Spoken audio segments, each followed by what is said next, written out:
Welcome sa ating munting YouTube channel.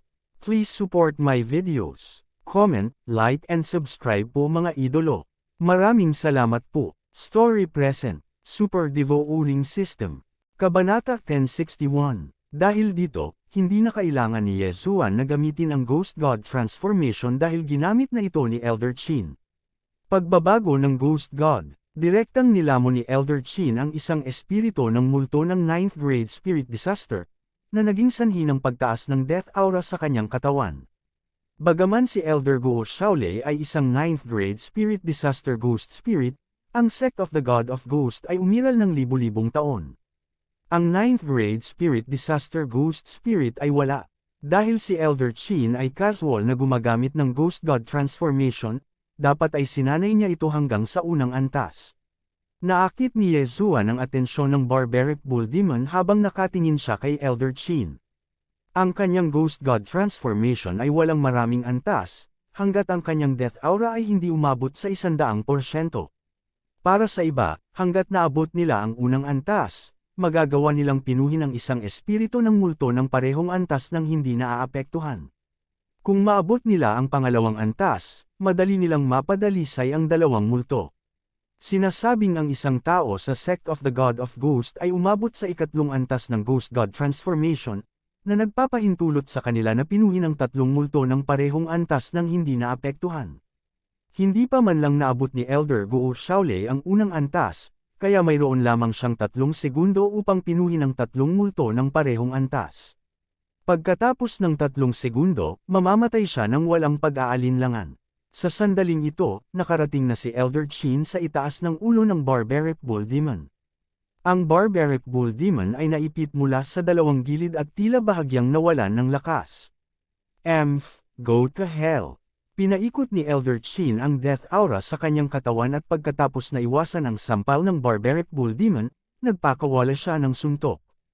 Direktang hinati ng Ghost God Fist ang ulo ng Barbaric Bull Demon at tinusok sa utak nito. Gayunpaman, ang Barbaric Bull Demon ay isang bangkay ng multo. Bagamat ang utak at puso nito ang mga mahahalagang punto nito, hindi na lamang ito makagalaw pagkatapos masira. Hanggat ginagamot ang Ghost Fetus, ito ay muling isisilang. Ngunit sa sandaling ito, pagkatapos maghagis ng suntok, biglang lamusong si Elder Chin at tinusok ang ulo ng Barbaric Bull Demon. So ganyan yan. Nang makita ang eksenang ito, naunawaan kaagad ni Yesuan ang intensyon ni Elder Chin. Nais ng huli na mahanap ang Ghost Fetus at sirain ito. Bagamat hindi sapat ang kanyang enerhiya sa mata para gamitin ang Eye of Glory, ang Eye of Revelation ang may pinakamababang energy consumption. Umaasa sa Eye of Insight, direktang nakita ni Yesuan si Elder Chin, na nag-drill sa katawan ng Barbarian Ox Demon, bumaba at nagsimulang hanapin ang napakalaking Ghost Fetus. Elder Chin, ang Ghost Fetus ay nasa ibaba ng iyong kanang dibdib. Mabilis na sumigaw si Yesuan. Nang marinig ito ni Elder Chin, na nasa loob ng katawan ng Barbaric Ox Demon, agad niyang pinunit ang laman ng Barbaric Ox Demon at natagpuan ang malaking Ghost Fetus sa lokas yung binanggit ni Yesuan. Ghost God Feast. Muling tinipon ni Elder Chin ang Death Chi at sinuntok. Bang! Pinunit ng Ghost God Feast ang katawan ng Barbaric Ox. Kasabay nito, nawasak din ang Ghost Fetus sa loob ng bangkay ng Barbaric Ox. Hindi na nakabawi ang Barbaric Ox. Magandang pagkakataon. Sa labas, kumislap ang mga mata ni Yesuan. Gamit ang death energy sa kanyang katawan, sinuntok niyang muli ang ulo ng Barbaric Bull Demon. Bang! Bumukas ang ulo ng Barbaric Bull Demon, direktang sumasabog, lumilipad ang laman at dugo kung saan-saan. Sa katunayan, itong demonic bull ghost corpse ay hindi pa tapos. Sa madaling salita, ang Ghostman ay nag-overestimate sa kanyang kakayahan. Kung tutuusin, ang ghost corpse daw na nilikha niya ay napakabata pa kumpara sa Sect of the God of Ghost at sa Corpse King Palace, na umiral ng libu-libong taon. Sa Sect of the God of Ghosts, mayroong hindi bababa sa 5 tao na kayang hamanin ang malademonyong bangkay na ito ng mag-isa, hindi mabibilang ang mga espiritong multo na nabuhay ng daan-daang taon. Kung ang mga ninuno ng mga espiritong multo ay kasama, mayroong hindi bababa sa 20 sa kanila. Flop.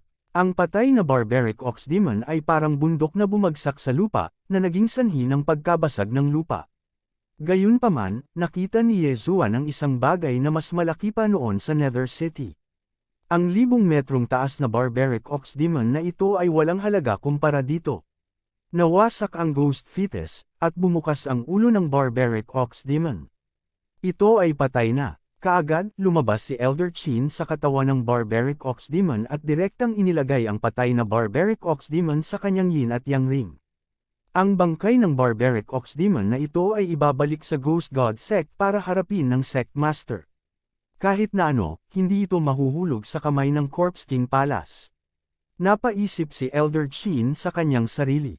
Ang Corpse King Palace ay hindi lamang maaaring pinuhin ang mga bangkay ng tao, kundi pati na rin ang mga bangkay ng hayop.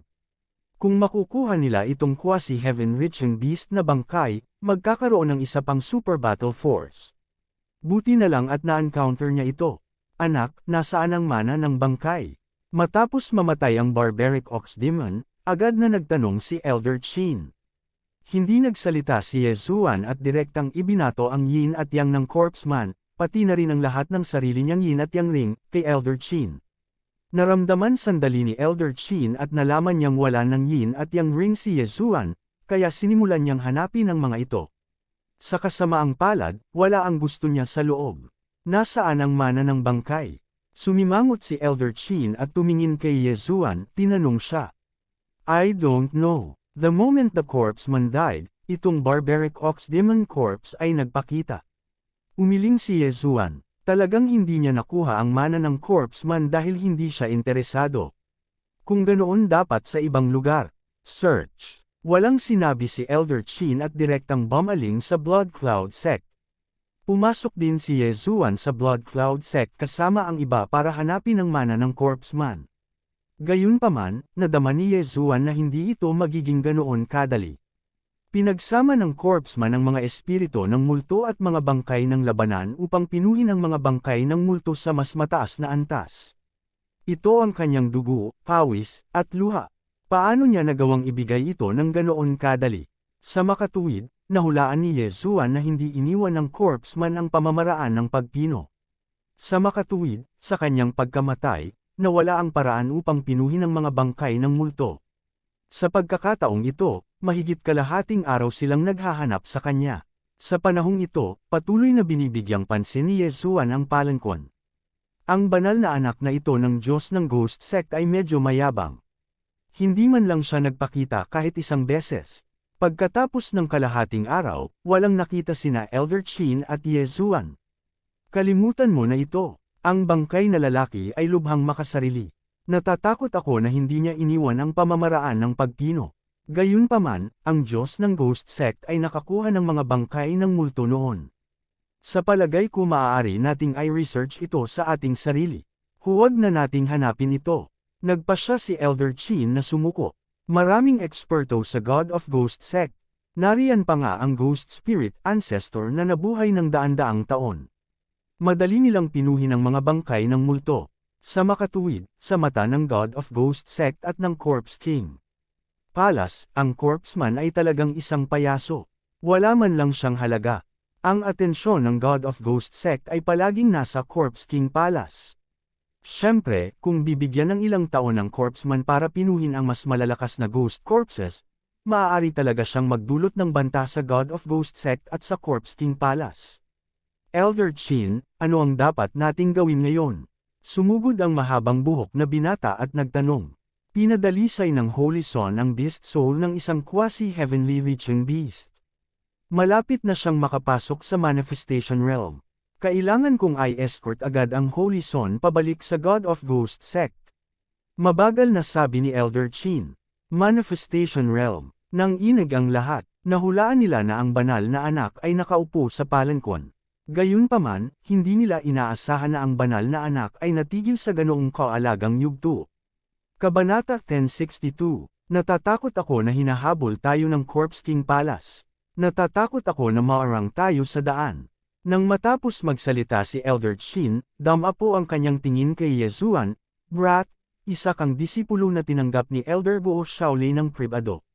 Dapat ay baldado ka sa iyong cultivation, ngunit dahil nakikita mong mayroon kang natatanging talento, maaari kang opisyal na sumali sa sekta ng aking Ghost God. Payag ka ba? Hindi ba't hinihiling mo lang sa akin na i-escort ang banal na anak pabalik?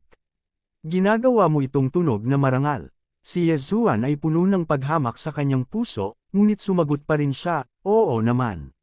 Dahil iyon ang kaso, maaari mong sundan ang banal na anak at i-escort siya pabalik sa Ghost God sect. Nagliwanag ang mga mata ni Elder Chin. Nakita niya ang lakas ni Yezuan, at hindi siya mas mahina kaysa sa kanya. Kung magkatrabaho silang dalawa, mas ligtas.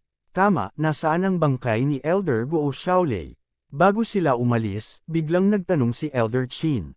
Pagkatapos mamatay ng corpse ghost Daoist, kinuha ng natitirang dalawang bangkay ng multo ang karamihan sa mga bangkay.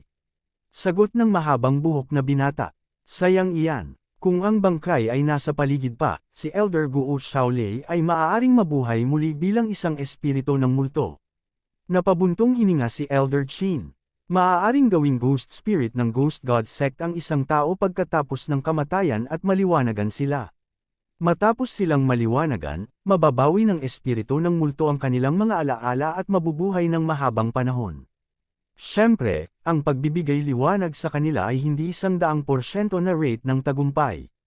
Higit pa rito, namatay si Guo Xiaolei gamit ang Ghost God transformation. Kahit na ito ay matagumpay, ang mga pagkakataon na maliwanagan sila ay malapit sa zero. Kaya, hindi na nagtanong pa si Elder Chin. You guys can return on your own. Iset off ang sedan. Hindi nagsalita si Elder Chin at direktang lumipad sa gilid ng sedan. Ang grupong ito ng mga disipulo ng Ghost God sect ay nasa 7th grade spirit disaster lamang, habang ang 4 na ghost spirit na may dalang sedan ay nasa 9th grade spirit disaster. Masyadong malaki ang pagkakaiba ng bilis ng dalawa, kaya hindi sila pinayagan ni Elder Chin na sumunod. Para kay Yezuan, maaari siyang sumunod. Ngunit sa sandaling itinaas ang sedan, isang abiso ang tumunog. Ding! Nag-trigger ang host ng chain random mission para i-escort ang Holy Son of the Ghost God sect. Hindi ka pinapayagang gumamit ng Eye of the Void habang nag-escort. Kung gagamitin mo ito, mabibigo ka sa misyon. Kung nabigo ka sa misyon, ang iyong Heavenly Eye bloodline ay babagsak ng isang beses. Panipik. Dahil sa biglaang abiso mula sa system, napatulala si Yezuan. Damn it! Hindi lang iyon, ang Heavenly Eye bloodline, kapag nabigo ako sa misyon, ang Heavenly Eye bloodline ay babagsak ng isang beses. Nagmura si Yezuan sa kanyang puso. Itong F***ing system, hindi mo ako madedaya ng ganito. Katatapos lang niya ng isang chain ng random na mga misyon, at ngayon ay may isa pa. Hindi lang lahat sila ay pinagsama-sama, ngunit mayroon ding parusa kung siya ay nabigo sa unang round ng misyon. Gayunpaman, ito rin ay isang benepisyo na ibinigay sa kanya ng sistema. Matapos makumplito ang chain random quest ng pagpatay sa corpse artist, nag-level up ng isang beses si Wei Zhenchen at pumirma pa sa kanya ng growth contract. Napakaganda ng gantimpala, tuldok. Sinabi ni Elder Chin na dinadalisay ng banal na anak ang kaluluwa ng hayop at nasa gitna ng cultivation. Kung makatagpo niya ang mga eksperto ng Corpse King Palace, kami lang ni Elder Chin ang makakaharap sa kanya. Naiintindihan din ni Yezuan sa kanyang puso, kaya agad siyang sumunod. Sana, ang chain ng random na mga misyon na ito ay magbibigay sa kanya ng isa pang mapagbigay na gantimpala. Hindi nagtagal, papunta na si Yezuan. Dahil sa mga paghihigpit ng misyon, hindi siya pinayagang gamitin ang Eye of the Void, kaya kailangan niyang mag-ingat. Ang Blood Cloud sect ay hindi malayo sa Ghost God sect. Nang dumating si Yezuan, tumagal siya ng 3 araw. Ngayon, sa bilis ng 4 na multo ng 9th Spirit Disaster, 1 araw lang ang kailangan nila. Anak, nasa ang yugto ka na ba ng Ghost God Transformation? Hindi mapigilan ni Elder Chin na magtanong habang papunta sa Ghost God sect. Ang ikatlong yugto, casual na sagot ni Yezuan. Sa katunayan, pagkatapos niyang kopyahin ang Ghost God Transformation, hindi man lang siya umabot sa unang yugto. Gayunpaman, mayroon siyang Divine Tree of Life bloodline sa kanyang katawan, kaya maaari niyang sugpuin ang death aura ng 3 multo sa parehong antas. Matapos pinuhin ang tatlong multo ng parehong antas, siya ay nasa ikatlong yugto ng Ghost God Transformation. Ano? Ang ikatlong yugto? Nagulat si Elder Chin. Nasa unang yugto pa lang siya, kaya hindi dapat maging problema ang pagpino sa isang multo na kapareho ng antas. Gayunpaman, aktwal na naabot ni Yezuan ang ikatlong yugto. No wonder malakas siya. Naramdaman ni Elder Chin na naka-jackpot na siya sa pagkakataong ito. Sa hinaharap, tiyak na magiging malakas na puwersa si Yezuan sa Ghost God Sect. Bata, ang Corpse King Palace ay maaaring ambush anumang oras. Huwag mong pababayaan ang iyong pagbabantay. Ang kanilang mga top-grade battle corpses ay hindi mas mahina kaysa sa Barbarian Bull Ghost Corps mula noon. Paalala ni Elder Chin, mga bangkay ng labanan sa pinakamataas na grado. Nang marinig ito ni Yezuan, bahagyang kumunat ang kanyang mga kilay. Maaaring pinuhin ng Corpse King Palace ang mga bangkay ng tao at hayop, ngunit karamihan sa mga ito ay mga bangkay ng tao, kaya hindi niya kayang lamunin ang mga ito. Inaasahan lamang niya na ang kabilang partido ay magpadala ng ilang bangkay ng hayop. Mas mainam kung nasa antas sila ng quasi-heaven connecting beasts. Siyempre, umaasa siyang darating ang kabilang partido makalipas ang kalahating araw. Makalipas ang kalahating araw, mawawalan ng cooldown ang kanyang trump card. Si Yezuan ay kumilos bilang isang bodyguard at tumakbo ng ligaw sa lupa. Sa unang kalahati ng araw, walang nangyari. Ding! Ipatawag ang Golden War God ay off cooldown. Ding! Wala sa cooldown ng Overlord's Limitless Sword. Pagkatapos ng kalahating araw, sa wakas ay nakarinig si Yezuan ng dalawang notification sa system. Ang cooldown ng dalawang trump card ay sa wakas ay hindi na cooldown. Ipatawag ang Golden War God. Dahil ang kaharian ni Yezuan ay masyadong mababa, ang kanyang lakas ay hindi malakas. Malamang siya ay katulad ng Ninth Spirit Disaster Ghost Spirit na may dalang palangkwan. Gayunpaman, maaaring gamitin ng Golden Armored War God ang Overlord's Limitless Sword, na isang napakakapakipakinabang na hakbang. Para sa pinakadakilang trump card ni Yezuan, Return of 10,000 Swords, ito ay nasa cooldown pa rin. Pagkatapos ng pagsulong ni Wei Zhenchen, ang Return of 10,000 Swords ay tumaas mula sa 100 hanggang 1,000, ngunit ang cooldown nito ay pinalawig sa 3 araw. Isang araw lang ang lumipas, kaya hindi pa ito magagamit ni Yezuan. Maraming top-notch battle corpses sa Corpse King Palace, pati na rin ang mga nakaraang Palace Masters at Grand Elders. Lahat sila ay nagpino sa kanilang mga sarili sa battle corpses at napanatili ang kanilang mga alaala. Bagamat ang kanilang mga kaharian ay hindi pa nakarating sa Manifestation Realm, dapat ay narating na nila ang tuktok ng 3 sovereign disasters. Hindi ako maaaring maging pabaya. Si Yezuan ay tumakbo ng ligaw sa lupa. Kahit na may nagtangkang hamarang sa kanya, malamang na hindi siya papansinin. Pagkatapos ng lahat, siya ay nasa 6th Spirit Disaster Realm lamang. Sa sandaling ito, makakabalik sila sa Divine Ghost Sect sa kalahating araw. Gayunpaman, sa sandaling ito, Weng, si Yezuan, na mabilis na tumatakbo sa lupa, ay biglang naramdaman na may mali. Ang lupa sa ilalim ng kanyang mga paa ay tila bahagyang nanginginig. Ang panginginig ay napakaliit na kahit isang dalubhasa sa 9th Spirit Disaster Realm ay mahihirapang matukoy. Gayunpaman, si Yezuan ay may perceptive eyes, kaya malinaw niyang nararamdaman ang panginginig. Elder Chin, may nasa ibaba. Agad na sumigaw si Yezuan patungo sa langit. Kabanata 1063, Elder Chin, may nasa ibaba. Ano? Nang marinig iyon, agad na nag-react si Elder Chin. Ito ang Earthwalking Corpse ng Corpse King Palace. Ang Earthwalking Corpses ay isang uri ng battle corpse na pino ng Corpse King Palace. Dalubhasa sila sa pagbabarena sa lupa, katulad ng malalim na earth movement technique. Gayunpaman, ang kanilang bilis ay higit sa 100 beses na mas mabilis kaysa sa earth movement technique. Nang marinig ni Elder Chin ang mga salita ni Yezuan, hindi siya naniwala. Ngunit para maging ligtas, nagpadala pa rin siya ng hampas ng palad sa lupa. Isang malaking hampas ng palad ang damapo, na agad na nabasag ang lupa. Kasabay nito, isang aura ang lumabas mula sa lupa, na naramdaman ni Elder Chin. Battle Corpse. Nagbago ang ekspresyon ni Elder Chin.